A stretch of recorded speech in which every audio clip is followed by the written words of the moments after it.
Hello, it's time for Bible Time with Aunt Kat. I'm glad you're here to study God's Word with me.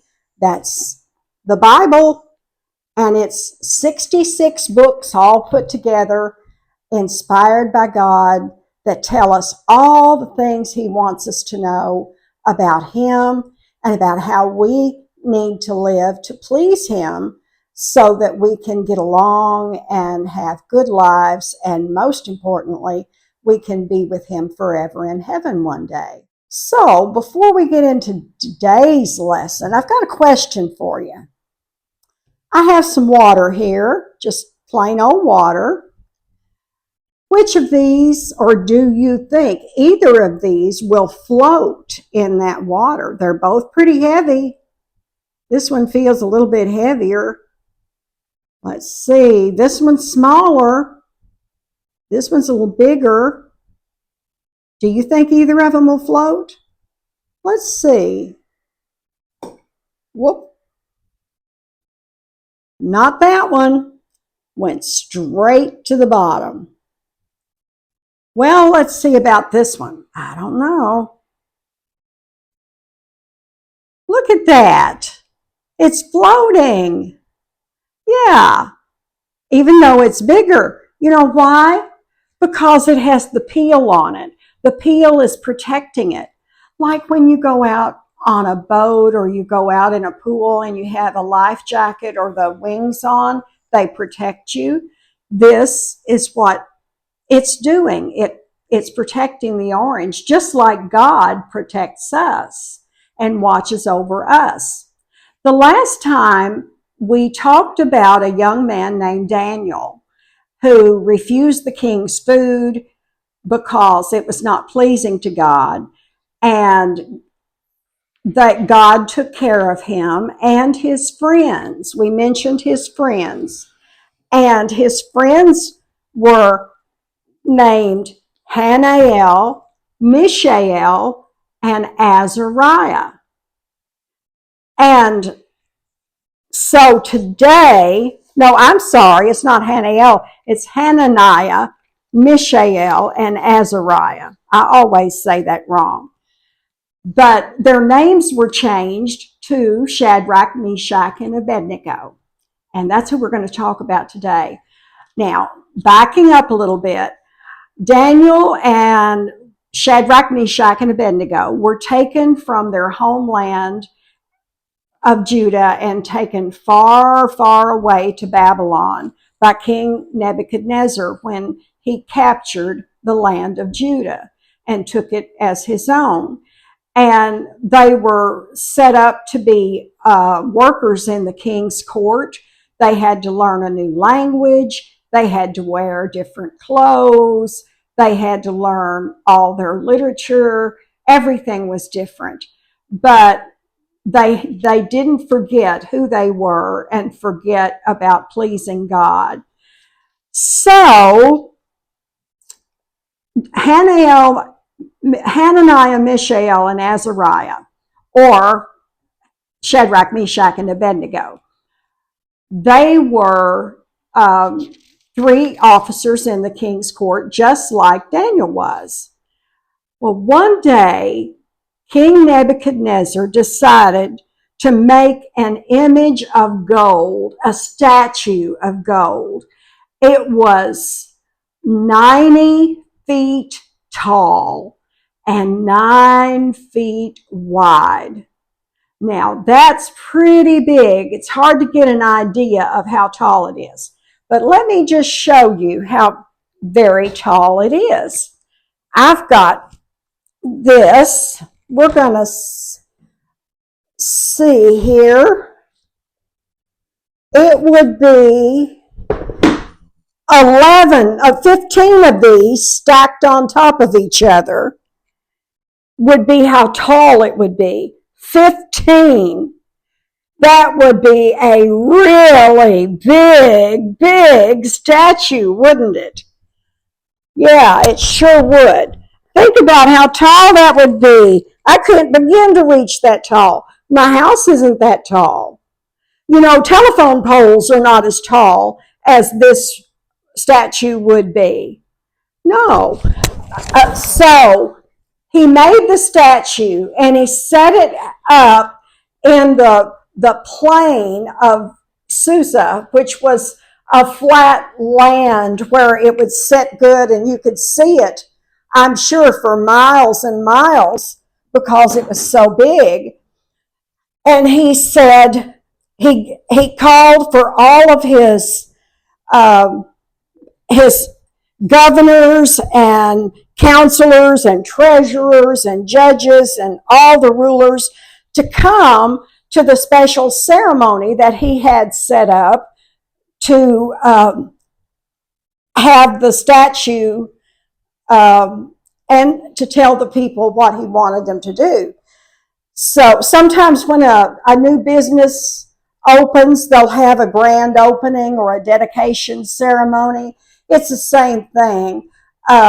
He just gathered everybody and, bragged about how important he was and how great the statue was. And then when they were gathered together, he said, I command you, all peoples and men of every language, at the moment you hear the sound of the horn and the flute and the bagpipe and all the other kinds of music, you are to fall down and worship the golden image that King Nebuchadnezzar has set up.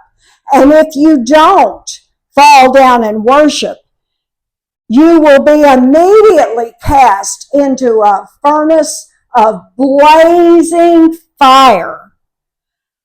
So, when the music started playing, people heard the sound of the horn, and they heard the sound of the flute, and the lyre, and the bagpipe, and all the music. All the people and nations and people of every language fell down and worshiped that golden image that Nebuchadnezzar had set up. Everybody except Shadrach, Meshach, and Abednego. So some of the other rulers found out that they weren't there, and they went to the king and they said, Oh, king, when you made your decree that everyone had to worship the statue, there were some of those Jews that you have appointed. Excuse me.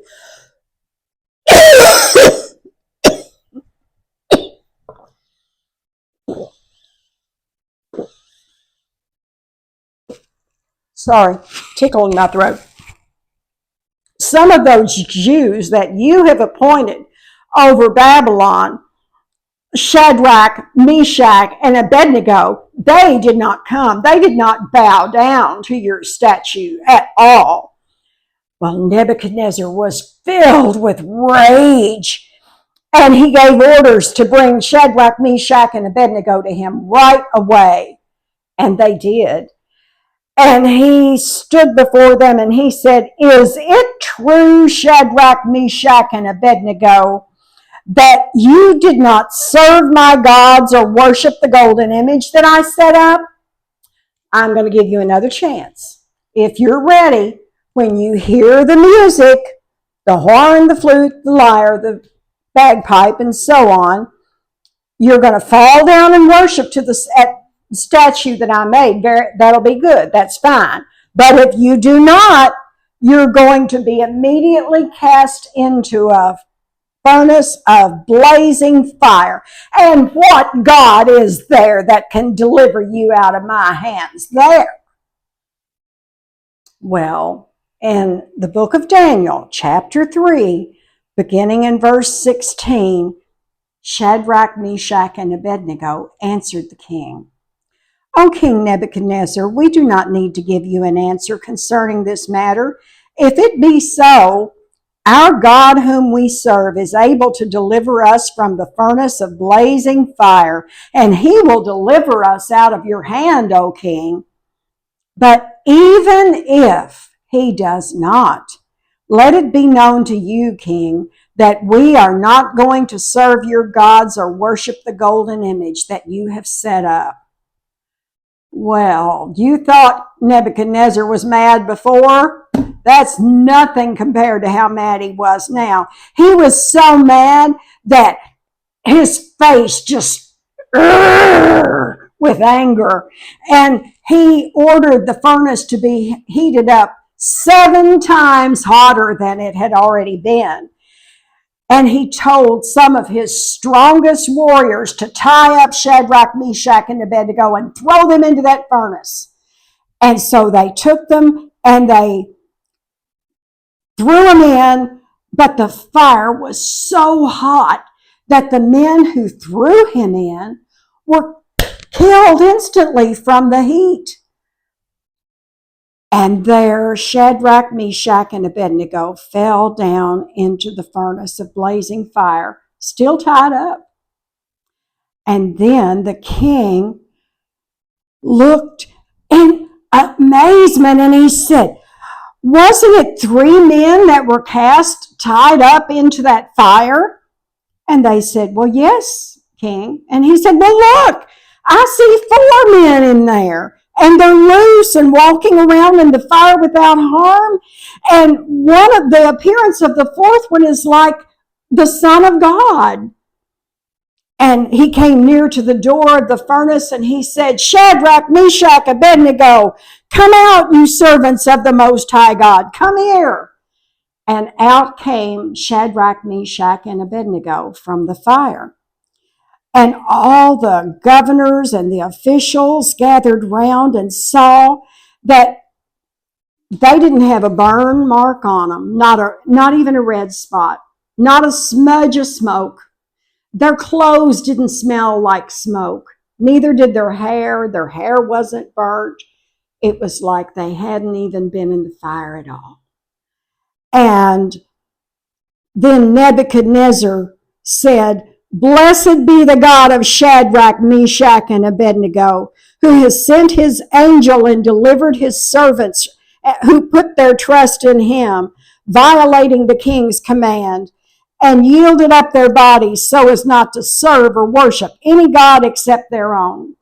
And then he made a law that anyone who said anything against the God of Shadrach, Meshach, and Abednego would be killed because there was no God who was able to deliver like their God was able to. Wow. They were blessed, and he continued to have them over his province of Babylon, and they were blessed in their lives because they trusted God to protect them. Remember? God protected them because they put their trust in him instead of in men.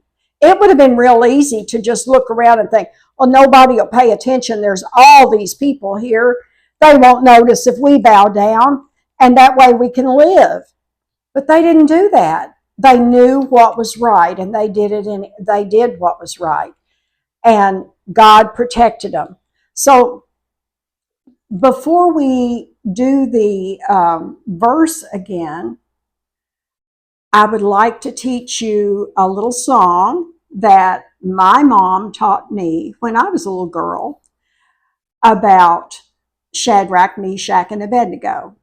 We say sometimes they were from Israel. We talk about Judah. We talk about the Jews. And we talk about Hebrews. And we're basically talking about the same people. And this song says 3 Hebrew children. So listen carefully to the words. Let me get another drink.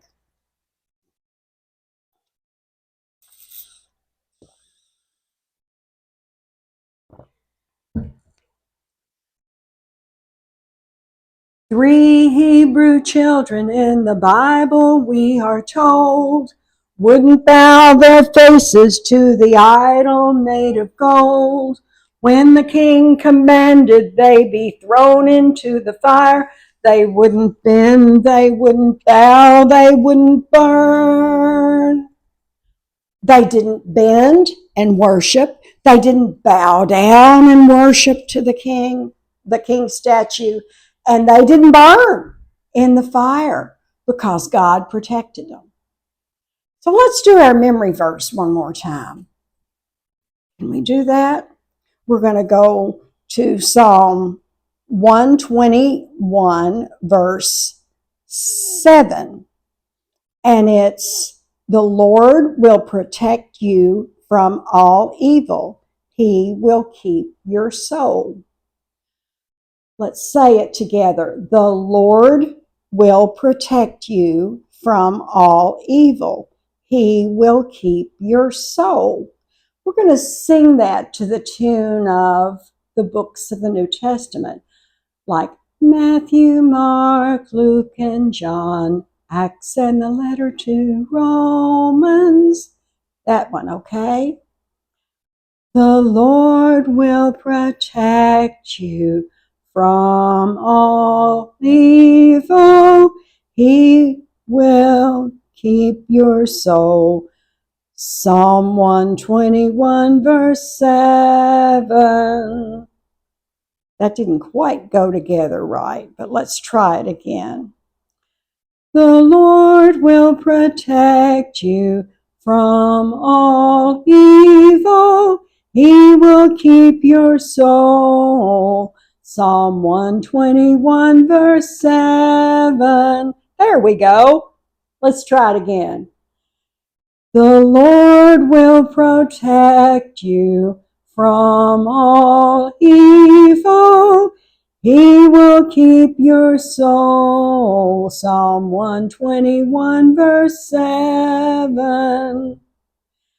And you know, Shadrach, Meshach, and Abednego knew that God was going to keep them from all evil. And they said, even if he doesn't, we still trust him, because they knew that even if they did die in that fire, they were just going to get to go to heaven and be with God. God was going to take care of them one way or another. That's the kind of trust we can have in God.